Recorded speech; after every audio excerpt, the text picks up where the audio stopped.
கிறிஸ்துவில் அன்புமிக்கவர்களே, ஆண்டவராகிய இயேசு கிறிஸ்துவின் திருப்பெயராலே உங்களை வாழ்த்தி வரவேற்கிறோம். ஆண்டவருடைய கிருபை, ஆண்டவருடைய இரக்கம் உங்கள் ஒவ்வொருவரோடும் கூட இருப்பதாக. இயேசு கிறிஸ்து போதித்த உவமைகளிலே 22வது உவமையை நாம் இன்றைக்கு தியானிக்க இருக்கிறோம். லூக்கா 16ஆம் அதிகாரம் 19 முதல் 31 வசனங்கள் வரை இந்த உவமையை நாம் வாசிக்க கேட்டோம். இந்த உவமையை ஆண்டவர் யாருக்கு சொன்னார் என்றால் பரிசேயர்களுக்காக சொன்னார்.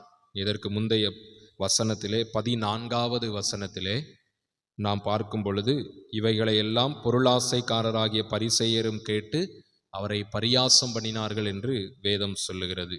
எவைகளை நாம் நேற்றைய தினத்திலே தியானித்த நேர்மையற்ற பணியாளர் உவமையை இயேசு சொன்ன உடனே பொருளாசையை குறித்து அவர் பேசுகிறார் என்று அவர்கள் அறிந்து, இதெல்லாம் என்ன ஒரு போதனை என்று இயேசுவை ஏளனமாக பரியாசம் பண்ணினார்கள். அப்போதான் ஆண்டவர் ஐஸ்வர்யவான் லாசரு என்கின்ற ஒரு உவமையை அவர்களுக்கு போதித்தார். இந்த உவமை 3 கேள்விகளுக்கு நமக்கு பதில் கொடுக்கிறது. என்னென்ன கேள்விகள் எல்லாம் என்று சொல்லி பார்த்தோம் என்றால், நாம் நேற்றைய தினத்திலே தியானித்த உவமையை போல நேர்மையற்ற செல்வத்தை கொண்டு நண்பர்களை சம்பாதிக்க வேண்டும் என்று நேற்றைய தினத்திலே தியானித்தோம். ஆனால் எப்படி சம்பாதிக்க வேண்டும் அப்படின்னு சொல்லி அந்த கேள்விக்கு பதிலாக இந்த உவமை நமக்கு பதில் தருகிறது. எப்படி சம்பாதிக்க வேண்டும் என்று பார்த்தோம் என்றால், கண்ணுக்கு தெரிந்த ஒரு ஏழையானவன் கஷ்டப்படுகின்ற பொழுது நம்மால் இயன்ற அளவு அவங்களுக்கு உதவி செய்ய வேண்டும். அதுதான் உலக பொருளினாலே, அநீதியான பொருளினாலே நமக்கு நண்பர்களை சம்பாதிப்பது என்று நமக்கு இந்த உவமை பதிலை தருகிறது. 2வது என்ன கேள்விக்கு நமக்கு பதிலை தருகிறது என்றால், செல்வம், இந்த உலக பணம் அல்லது இந்த உலக ஐஸ்வர்யம் பரலோகம் செல்வதற்கு நமக்கு தடையா அப்படின்னு சொல்லி நமக்கு கேள்வி எழும்பலாம் இல்லையா? கடந்த 2-3 தினங்களாக பணத்தை வைத்துதான் நாம் உவமையாக சிந்திக்கிறோம். அப்போ பணம் சம்பாதிப்பது தப்பா? நாம் பணக்காரனா மாறணும் அப்படின்னு சொல்லி ஆசைப்படுவது தப்பா? ஐஸ்வர்யவான்கள் பரலோக ராஜ்யத்துக்கு போக முடியாதா? பணத்தை அதிகமாக சம்பாதிப்பது பரலோகத்துக்கு போவதற்கு தடையா அப்படின்னு சொல்லி பல கேள்விகள் நமக்கு எழலாம். அந்த கேள்விக்கும் பதிலாக இந்த உவமை நமக்கு பதில் தருகிறது. ஒன்றை நன்றாக மனதில் நிறுத்தி வைத்துக் கொள்ளுங்கள். ஐஸ்வர்யவான் பரலோக ராஜ்யத்திற்கு போக முடியாது அல்லது பரலோகத்திற்கு போவதற்கு பணம் தடை என்று வேதத்தில் எங்கும் சொல்லப்படவில்லை.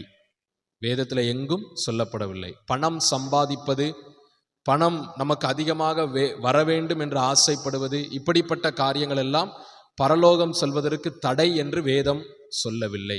மாறாக பொருளாசை, பேராசை, பண ஆசை, எனக்கு இன்னும் பணத்தை நான் சேர்த்துக்கிட்டே இருக்கணும், அந்த பணத்தை நான் செலவழிக்க கூடாது, நான் பணத்தை குவிச்சு வச்சுக்கிட்டே இருக்கணும்னு சொல்லி நினைக்கிறோம் அல்லவா? அதுதான் தவறு. அதைத்தான் வேதம் நமக்கு கண்டிக்கிறது. பணம் இல்லாதவங்க எத்தனையோ பேர் இருக்காங்க. அப்ப நம்மகிட்ட இருக்கிற பணத்துல ஏதாவது ஒரு பகுதி அவங்களுக்கு என்ன செய்யலாம்? கொடுத்து உதவலாம். இந்த கொடுத்து உதவக்கூடிய மனம் இல்லாமல் சேர்த்து வைத்து கொண்டே இருக்கணும், சொத்தை சேர்த்து வச்சுக்கிட்டே இருக்கணும்னு சொல்லி நினைக்கிறோம் அல்லவா? அதைத்தான் வேதம் கண்டிக்கிறது.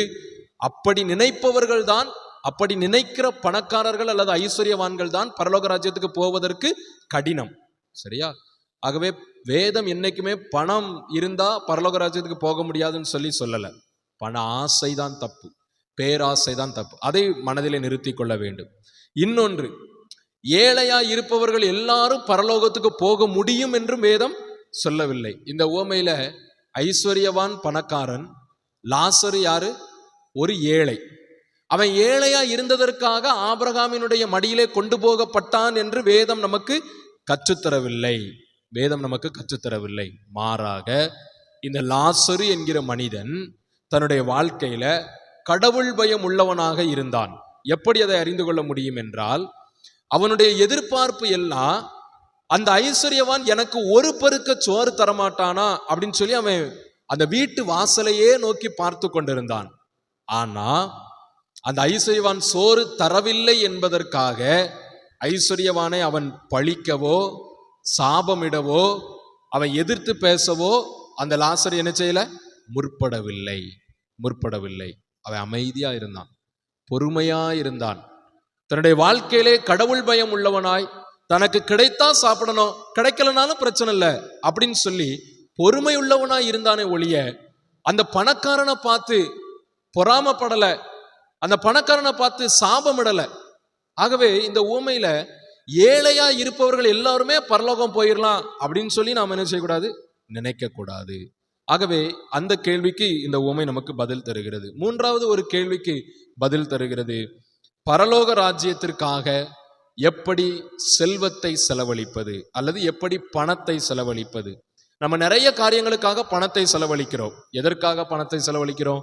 குடும்ப தேவைகளுக்காக செலவழிக்கிறோம். பிள்ளைகள் ஒரு காரியத்தை கேட்கும் பொழுது நம்ம பணத்தை செலவழித்து அதை வாங்கி கொடுக்கிறோம். இது எல்லாம் நமது தேவைகள். இன்னும் ஒரு சிலர் இருக்கிறாங்க, இருக்கிறது போதாது அப்படின்னு சொல்லி ஆடம்பரமாக செலவழிக்கிறவர்கள் இருக்கிறார்கள். ஆனா வேதம் நமக்கு என்ன கற்றுத்தருகிறது என்றால், தேவைகளுக்காகவும் பணத்தை செலவழிக்கணும், அதே வேளையில ஊழியத்திற்காகவும் பணத்தை செலவழிக்கணும். ஊழியத்திற்காகவும் பணத்தை செலவழிக்கணும். ஏதாவது ஒரு நபருக்கு ஒரு வேதாகமத்தை வாங்கி கொடுப்பது, ஏதாவது ஒரு நபருக்கு நம்மளால் இயன்ற ஒரு கிஃப்ட் வசனத்தை வாங்கி கொடுப்பது, அதெல்லாம் சுவிசேஷம் சொல்லக்கூடிய வழிகள் இல்லையா? பிறந்த நாளை கொண்டாடுகிறவர்களா இருக்கட்டும், புதுசா வீடு பால் காய்க்கிறவங்களா இருக்கட்டும், திருமணம் புதியதாக முடிந்தவர்களா இருக்கட்டும், அவங்களுக்கெல்லாம் நமக்கு நண்பர்களா இருப்பார்கள் என்றால் அவங்களுக்கு ஒரு வசன போர்டு என்ன செய்யலாம், வாங்கி கொடுக்கலாம். இப்படி ஏதாவது ஒரு வகையில சுவிசேஷத்திற்காக பணத்தை செலவழிக்கும் பொழுது அது பரலோக ராஜ்யத்திலே கணக்கு வைக்கப்படும் அப்படிங்கிறத இந்த இடத்திலே இந்த உவமை நமக்கு கற்றுத்தருகிறது. இந்த உவமையை தெளிவாய் புரிந்து கொள்வதற்கு இதனுடைய அரசியல் சூழ்நிலையை நாம சற்று பார்க்க வேண்டிய அவசியம் இருக்கிறது. என்ன அரசியல் சூழ்நிலை? இந்த உவமையில 2 நபர்கள் இருக்கிறாங்க. ஒருவர் ஐஸ்வர்யவான், இன்னொருவர் லாசரு என்கின்ற ஏழை. இயேசு கிறிஸ்து வாழ்ந்த காலத்துல ஐஸ்வர்யவான்கள் சொற்ப ஜனங்களா தான் இருந்தாங்க, ரொம்ப குறைவா தான் இருந்தாங்க. ஆனா அவங்கள்ட்ட இருந்த சொத்துக்களின் மதிப்பு அதிகமாக இருந்தது. ஐஸ்வர்யவான்களினுடைய எண்ணிக்கை குறைவு, ஆனா ஐஸ்வர்யத்தின் மதிப்பு அதிகம். எப்படி என்றால், ரோம பேரரசு அதிகமாக வரி வசூலித்தது, மக்களிடத்துல அதிகமாக வரி வசூலித்தது. பரிசேயர்களும் வேதபாரகர்களும் பிரதான ஆசாரியர்களும் என்ன பண்ணாங்க? தசம பாகத்தை வற்புறுத்தி கேட்டு அதை பெற்றுக்கொண்டார்கள். இப்படி மக்களினுடைய பணத்தை என்னென்ன வழிகளிலெல்லாம் சம்பாதிக்க முடியுமோ அப்படியெல்லாம் மக்களை ஏமாற்றி சம்பாதித்தார்கள் இந்த பரிசேயர்களும் வேதபாரகர்களும். நான் ஏற்கனவே சொல்லி இருக்கிறேன், தாய் தகப்பனுடைய கணம் பண்ணுவதற்கு பதிலாக கொர்பான் அப்படின்னு சொல்லப்படுகிற ஒரு காணிக்கையை கொடுத்துட்டா போதும். அப்போ அவங்களுக்கு நோக்கம் காணிக்கையாகத்தான் இருந்ததே ஒழிய தாய் தகப்பனை மதிக்கணும் அப்படிங்கிற போதனையை கற்றுக் கொடுப்பதை பரிசேயர்கள் தவறி போனார்கள். இப்படி எல்லாவற்றிலையும் மக்களை ஏமாற்றி சுரண்டி கொண்டிருந்தார்கள் இந்த பரிசேயர்களும் பிரதான ஆசாரியர்களும். அவங்களாம் செல்வ செழிப்போடு வாழ்ந்தாங்க. ஆனா விவசாய மக்கள், ஏழை மக்கள் இன்னும் ஏழையாகவே இருந்தார்கள். இதுதான் அந்த மக்களினுடைய அரசியல் சூழ்நிலை. இதையெல்லாம் ஆண்டவர் மனதிலே வைத்துதான் பரிசேயர்களை பார்த்து இந்த உவமையை அவர்களுக்கு சொன்னார். இன்னும் நம்ம பார்க்கின்ற பொழுது ஏழைகளை பராமரிக்க வேண்டும் என்று சொல்லி நியாயப்பிரமாண சட்டமே போதித்திருக்கிறது. உபாகமத்தின் புத்தகம் 15ஆம் அதிகாரம் 4வது வசனத்திலிருந்து 15வது வசனம் வரைக்கும் நீங்க வீட்டில் போய் வாசித்து பாருங்க. அதுல ஒரே ஒரு வசனத்தை மாத்திரம் நம்ம வாசிக்கலாம். உபாகமம் 15ஆம் அதிகாரம், அதுல 9வது வசனம், 10வது வசனத்தை பாருங்க. அவனுக்கு தாராளமாய் கொடுப்பாயாக, அவனுக்கு கொடுக்கும்போது உன் இருதயம் விசனப்படாதிருப்பதாக, அது நிமித்தமாக உன் தேவனாகிய கர்த்தர் உன்னுடைய எல்லா கிரியைகளிலும் நீ கையிட்டு செய்யும் எல்லா காரியங்களிலும் உன்னை ஆசீர்வதிப்பார். தேசத்திலே எளியவர்கள் இல்லாதிருப்பது இல்லை. ஆகையால் உன் தேசத்திலே சிறுமைப்பட்டவனும் எளியவனுமாகிய உன் சகோதரனுக்கு உன் கையை தாராளமாய் திறக்க வேண்டும். அப்போ ஏழைகளுக்கு கொடுக்க வேண்டும் என்பது நியாயப்பிரமாண சட்டம். இதையும் பரிசேயர்கள் மறுத்து போதித்தார்கள். அவங்களும் ஏழைகளுக்கு கொடுக்க போறது இல்லை, கொடுக்கிற மக்களையும் அவர்கள் தடுத்தார்கள், தடுப்பு சுவராய் இருந்தார்கள்.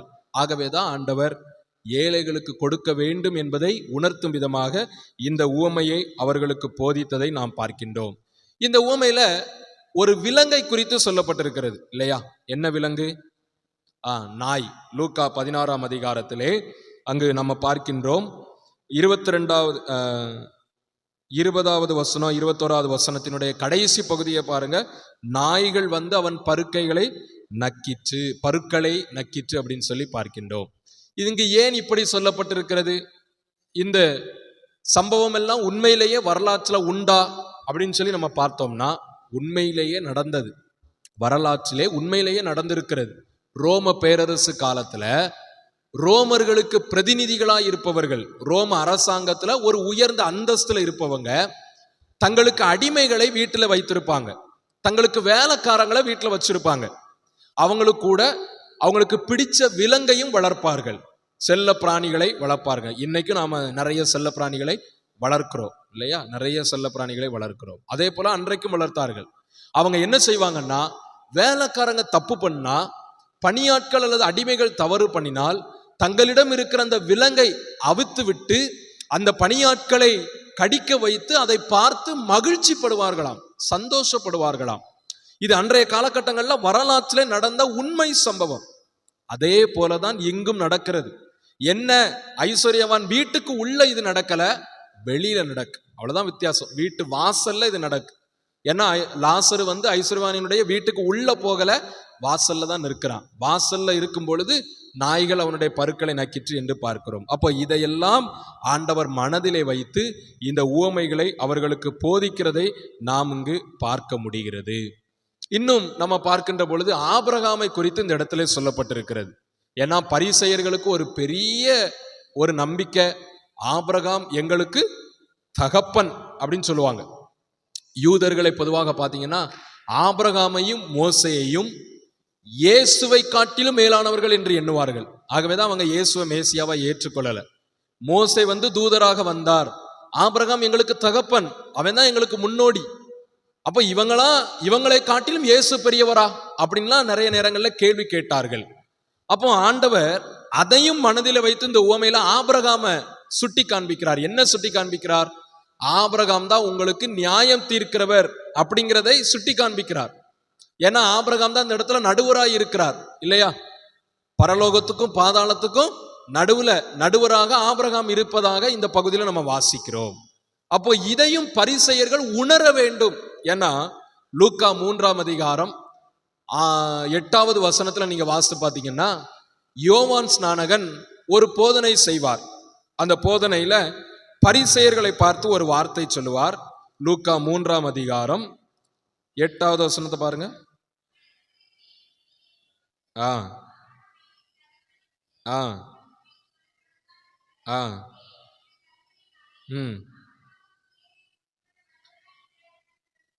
பாருங்க, பரிசேயர்கள் எல்லாரும் ஆபிரகாம் எங்களுக்கு தகப்பன், நாங்கெல்லாம் ஆபிரகாமின் பிள்ளைகள் அப்படின்னு சொல்லி மெத்தனத்துல வாழ்ந்து ஒழுக்கக்கேடான செயல்களை செய்தார்கள், நியாயப்பிரமாணத்தை கை கொள்ளல. ஆனா ஆண்டவர் இந்த வசனத்திற்கு உவமையாக, உதாரணமாக அந்த உவமையை சொல்லுகிறார். என்ன சொல்லுகிறார்? பரிசேயர்களுக்கெல்லாம் ஒரு நம்பிக்கை என்னன்னா, ஏழைகள் பரலோகத்துக்கு வர முடியாது அப்படின்னு அவங்க நம்புவாங்க. ஏன்னா இந்த உலக ஆசீர்வாதம் யாருக்கு கொடுக்கப்படுகிறது என்றால், கர்த்தரால் ஆசீர்வதிக்கப்பட்ட ஐஸ்வர்யவான்களுக்கு கொடுக்கப்படுகிறது. யாரெல்லாம் இந்த உலகத்துல செல்வ செழிப்போடு இருக்காங்களோ அவங்கெல்லாம் ஆண்டவரால் ஆசீர்வதிக்கப்பட்டவங்க அப்படின்னு சொல்லி அவங்க நம்பினார்கள். அது உண்மை கிடையாது, அது அவர்களுடைய நம்பிக்கை. இந்த உலகத்துல பணக்காரர்களா இருக்க எல்லாரும் கடவுளால் ஆசீர்வதிக்கப்பட்டவங்க, ஏழையா இருக்கிற எல்லாரும் கடவுளால் சபிக்கப்பட்டவங்க. ஏன்னா அவங்க தப்பு பண்ணாங்க, அதனாலதான் ஏழையா இருக்காங்க அப்படின்னு சொல்லி பரிசேயர்கள் நம்பினார்கள். அப்போ ஏழைகள் எல்லாம் பரலோகத்துக்கு வர முடியாது, ஆபிரகாமுக்கு குழந்தை பிள்ளையாய் மாற முடியாது அப்படின்னு சொல்லி நம்பினார்கள். ஆனா இயேசு இந்த உவமையில லாசருவை ஆபிரகாமுக்கு குமாரனாய் மாற்றுகிறார். ஆபிரகாமுக்கு குமாரனாய் மாற்றி அந்த பரிசேயர்கள் அதை உணர வேண்டும் என்று இங்கு இந்த கதாபாத்திரங்களை எல்லாம் ஆண்டவர் பட்டியலிடுகிறார். ஐஸ்வர்யவான், லாசரு, நாய்கள், ஆபிரகாம், இந்த கதாபாத்திரங்களை எல்லாம் ஏன் பட்டியலிடுகிறார் என்றால், இதையெல்லாம் பரிசேயர்களுடைய வாழ்க்கையில அவர்கள் உணர வேண்டும் என்பதற்காக அவர் பட்டியலிட்டு சொல்லுகிறார். ஒரு 3 காரியத்தை இந்த உவமையிலிருந்து நாம கற்றுக்கொள்ளுகிறோம். நான் வேகமாக சொல்லி நிறைவு செய்கிறேன். முதல் காரியம், இந்த உவமை நமக்கு கற்றுத்தருகிற காரியம் என்னவென்றால், ஏழைகளுக்கு ஆண்டவர் துணையாளர் அப்படிங்கிறத இந்த உவமை நமக்கு கற்றுத்தருகிறது. நாம இதுவரைக்கும் பார்த்ததெல்லாம் ஒரு பின்னணியமான ஒரு காரியம். நம்முடைய வாழ்க்கையில இந்த உவமை என்ன கற்றுத்தருகிறது? ஏழைகளுக்கு கர்த்தர் எப்போதும் துணையாயிருப்பார். இதை நாம ஒருபோதும் மறந்து போகக்கூடாது. ஒரு மனிதன் ஏழையா இருக்கிறான், ஒரு மனிதனுக்கு பேசுவதற்கு ஆள் கிடையாது, ஒரு மனிதனுடைய வாழ்க்கையில அவனை தூக்கிவிட ஆள் கிடையாது என்பதற்காக அவர்களை நாம என்ன செய்யக்கூடாது? ஏமாற்றக்கூடாது. அவர்களை நாமல் ஏளனமாய் பார்க்கக்கூடாது, அலட்சியமாய் பார்க்கக்கூடாது. காரணம், ஏழைகளுக்காக கர்த்தர் வழக்காடுவார் அப்படின்னு சொல்லி வேதம் சொல்லுகிறது. இந்த இடத்திலேயும் லாசரு என்கிற ஏழை, அவனுக்காக பேசுவதற்கு ஒருத்தரும் இல்லை. அந்த ஐஸ்வர்யவான் தன்னுடைய வாழ்நாள்ல அவனை ஏறிட்டு கூட பார்க்கல. ஆனா மறுமையின் வாழ்க்கையில கர்த்தர் அவனுக்காக வழக்காடினார். தேவதூதன் மூலமாக ஆபிரகாமினுடைய மடியிலே அவன் கொண்டு போகப்பட்டான். ஆனா இந்த ஐஸ்வர்யவானோ பாதாளத்துக்கு தள்ளப்பட்டான். ஆகவே என்றைக்கும் நம்ம மறந்து போகக்கூடாது, இந்த ஏழைகளுக்கு எப்போதுமே ஆண்டவர் துணையா இருக்கிறார் என்பதை. லாசரு அப்படிங்கிற ஒரு பெயருக்கு என்ன அர்த்தம் என்றால், கடவுள் உதவுகிறார் என்ற அர்த்தம். லாசரு என்றால் கடவுள் உதவுகிறார். இன்னொரு அர்த்தமும் இருக்கிறது, கடவுள் நலம் அளிக்கிறவர், நலம் கொடுக்கிறவர் என்று பொருள்.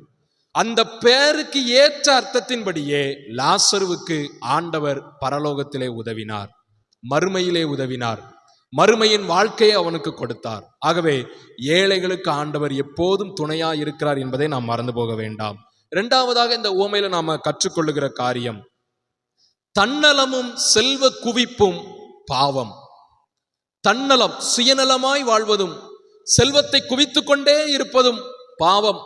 இந்த ஐஸ்வர்யவான், அவனை குறித்து அடையாளப்படுத்தப்படுகிறது, அவன் இரத்தாம்பர உடை அணிந்தவன், விலை மதிப்பான உடை அணிந்தவன். அன்றைய காலகட்டங்கள்ல இரத்தாம்பர உடை என்பது அரச மக்கள் தான் அணிவாங்க, சரியா? இரத்தாம்பரம் என்பது என்ன கலர் அப்படின்னா செங்கரு நீல நிறம். ஆங்கிலத்தில் சொன்னாதான் தெரியும், அப்படிதானே? என்ன colour? Violet colour. Violet colour, கருநீல நிறம் அல்லது செங்கரு நீல நிறம் என்று சொல்லி தமிழிலே நாம் சொல்லுவோம். அந்த நிற உடை அன்றைய காலகட்டங்களில் எளிதில் கிடைக்காது.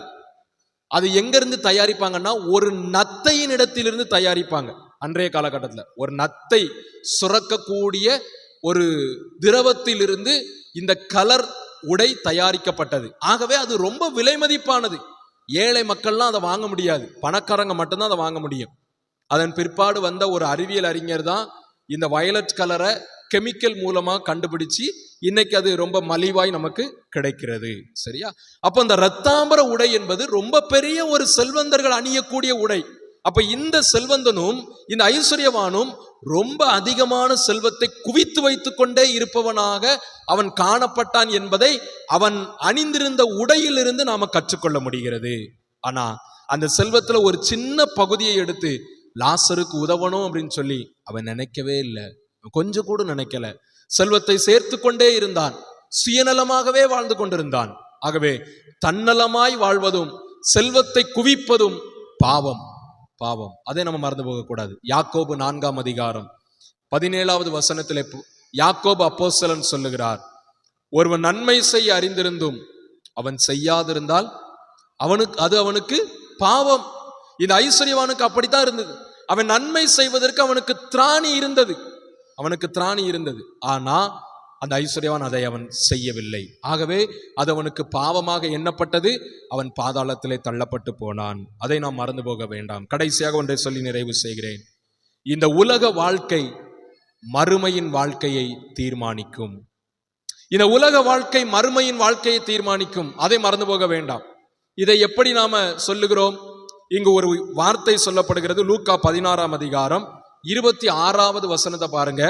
லூக்கா 16:26, அதுவும் அல்லாமல் இவ்விடத்திலிருந்து உங்களிடத்திற்கு கடந்து போகவும் அவ்விடத்திலிருந்து எங்களிடத்திற்கு கடந்து வரவும் மனதுள்ளவர்களுக்கு கூடாதபடிக்கு எங்களுக்கும் உங்களுக்கும் நடுவே பெரும் பிளவு உண்டாக்கப்பட்டிருக்கிறது.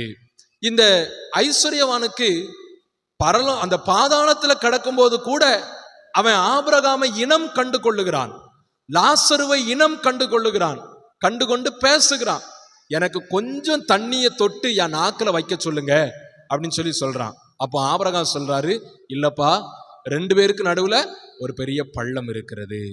அப்ப இந்த ஐஸ்வர்யவான் பாதாளத்தில் இருக்கும் போது உணர்ந்ததை இந்த உலகத்துல வாழ்ந்த போது உணர்ந்திருந்தால் அவனும் என்ன செஞ்சிருப்பான்?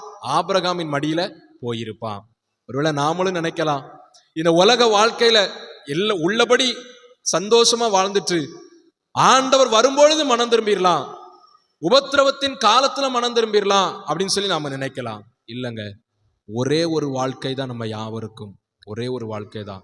இந்த உலகம் ஒருவேளை நமக்கு 7 ஜென்மங்கள் 7 பிறவிகள் இருக்கிறது அப்படின்னு சொல்லி போதிக்கலாம். இல்லை, வேதம் அப்படி நமக்கு சொல்ல. ஒரு மனிதனுக்கு ஒரு முறைதான் வாழ்க்கை. இந்த வாழ்க்கை தான் நாம மறுமையில எங்கு போக வேண்டும் என்பதை தீர்மானிக்கும். அதை நாம மறந்து போக வேண்டாம். இந்த உவமை அதை நமக்கு கற்றுத் தருகிறது. ஆகவே எனக்கன்பானவர்களே, ஏழைகளுக்கு ஆண்டவர் எப்போதும் துணையாளராய் இருக்கிறார். தன்னலமாய் சுயநலமாய் செல்வத்தை குவித்து கொண்டே இருக்க வேண்டும் என்று நாம எண்ணும் பொழுது நாம் பாவம் செய்கிறவர்களாய் இருக்கிறோம் என்பதை மறந்து போக வேண்டாம். இந்த உலகத்தின் வாழ்க்கை தான் மறுமையின் வாழ்க்கையை தீர்மானிக்கும் என்பதை மறந்து போக வேண்டாம். இந்த ஊமையில கற்றுக்கொண்ட இந்த வார்த்தையின்படி மற்றவர்களுக்கும் உதவி செய்து இந்த உலக பணத்தை சேர்க்க வேண்டும் என்று நினைக்காமல் மற்றவர்களுக்கும் இல்லாதோருக்கும் கொடுத்து பகிர்ந்து வாழ்ந்து சந்தோஷமாய் வாழ்வோம். கர்த்தர் நித்திய ஜீவனை நமக்கு தந்து நம்மை ஆசீர்வதிப்பாராக. ஆமேன்.